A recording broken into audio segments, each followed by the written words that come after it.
pendaki yang ingin mendaki gunung tersebut memiliki hati yang baik, hati yang bersih, maka akan mendapatkan keberkahan. Namun sebaliknya, jika para pendaki memiliki hati yang serakah, maka akan mendapati jalur mendaki yang penuh dengan rintangan. Pada suatu hari, datanglah kedua sahabat yang bernama Raga dan Dika. Raga memiliki sifat rendah hati dan pekerja keras. Namun, sahabatnya Dika memiliki sifat yang cerdik, namun selalu menguntungkan keinginannya sendiri. Di tengah perjalanan Raga dan Dika, mereka melihat ada seorang nenek yang duduk lemas, kehabisan tenaga dan air minum.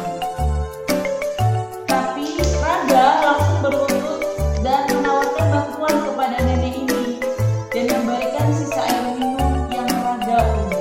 Dan berbeda dengan Dika yang hanya melirik dan menoleh tanpa memberikan bantuan apapun. Dan Dika pun bergumam, kamu membuang waktu saja, tujuan kita itu ada di atas sana. Dan seketika jalan pun terbelah menjadi dua.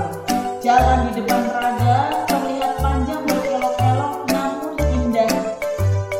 Dan berbeda lagi dengan jalan yang di depannya Dika. Jalan di depan Dika terlihat pendek namun tertutupi kabut yang tebal. Dan Dika pun langsung melesat jauh, jalan sendirian tanpa mengajak Dika ataupun nenek. Begitupun dengan Raga yang langsung berjalan sambil menggendong nenek untuk membantu nenek pergi ke puncak gunung Kemalang. Di tengah perjalanan Raga dan Dika, mereka melihat ada seorang nenek yang duduk lemas, kehabisan tenaga dan air minum. Tapi Raga langsung berlutut dan menawarkan bantuan kepada nenek ini dan memberikan sisa air minum yang Raga punya. Dan berbeda dengan Dika yang hanya melirik dan menoleh tanpa memberikan bantuan apapun. Dan Dika pun bergumam, kamu membuang waktu saja, tujuan itu ada di atas sana. Dan seketika jalan pun terbelah menjadi dua.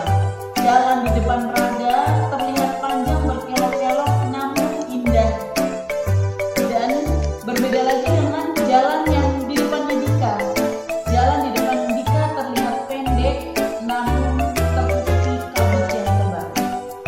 Dan Dika pun langsung melesat jauh, jalan sendirian tanpa mengajak Dika ataupun nenek.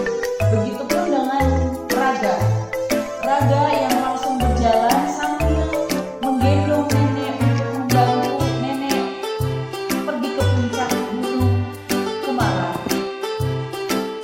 Di tengah perjalanan, nenek dan Raga pun banyak sekali melihat tanaman obat yang Raga cari. Dan seketika nenek pun berubah menjadi sosok penjaga gunung tersebut. Nenek pun berkata kepada Raga, hai anak baik, engkaulah anak yang baik hati, tidak pernah punya keserakahan. Maka inilah balasanmu untukmu tanaman obat ini yang kamu cari selama ini. Dan tiba-tiba suara dari